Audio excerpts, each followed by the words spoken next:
Praise the lord. దేవుని శ్రేష్టమైన నామమునకు మహిమ కలుగును గాక. ఈరోజు దేవుని వాగ్దానము. పేరు పెట్టి నిన్ను పిలిచి ఉన్నాను, నీవు నా సొత్తు. యెషయా గ్రంథము 43వ అధ్యాయం 1వ వచనము. ఈ ఉదయకాల సమయంలో సర్వసృష్టికర్త అయినటువంటి దేవుడే మనందరితో మాట్లాడుతూ ఉన్నాడు. పేరు పెట్టి నిన్ను పిలుస్తున్నాను అని. ఎంత అద్భుతమైన మాటో కదా. ఆయన మనల్ని ప్రేమిస్తున్నాడు. నీవు నా సొత్తు అని అంటున్నాడు. చుట్టూ ఎంతమంది ఉన్నా ఒక్కోసారి ఒంటరితనం చుట్టుముట్టేస్తూ ఉంటుంది. లోకంలో ఉన్నవారు మనం వేసే బట్టను బట్టి, వృత్తిని బట్టి, మాటను బట్టి, మన తలంపులను బట్టి మన విలువలను నిర్ణయిస్తారు. అవన్నీ కూడా నిజమైనవి కావు.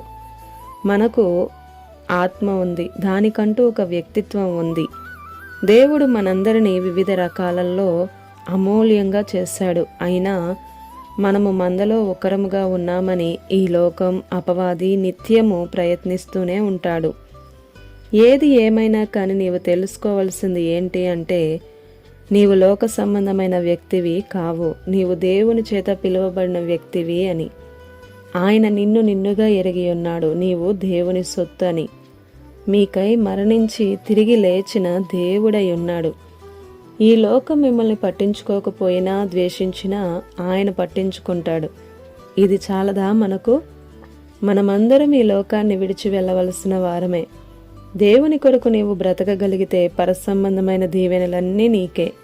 నీవు నా సొత్తు అని అంటున్నాడు. విలువ పెట్టి కొనబడిన వ్యక్తివి. నీ దేహంతో దేవుని మహిమపరిచే రీతిగా నీవు జీవించాలి. దేవుని విలువలను కూడా కాపాడాలి. అప్పుడే దేవుని కృప మనందరి మీద విస్తరిస్తూ ఉంటుంది. ఆమేన్. ఈ దిన వాగ్దానం మనందరి జీవితాలలో నెరవేరాలని కోరుతూ దేవుని సువార్త పరిచర్యలో మీ సహోదరి Prasanna. God bless you. Amen.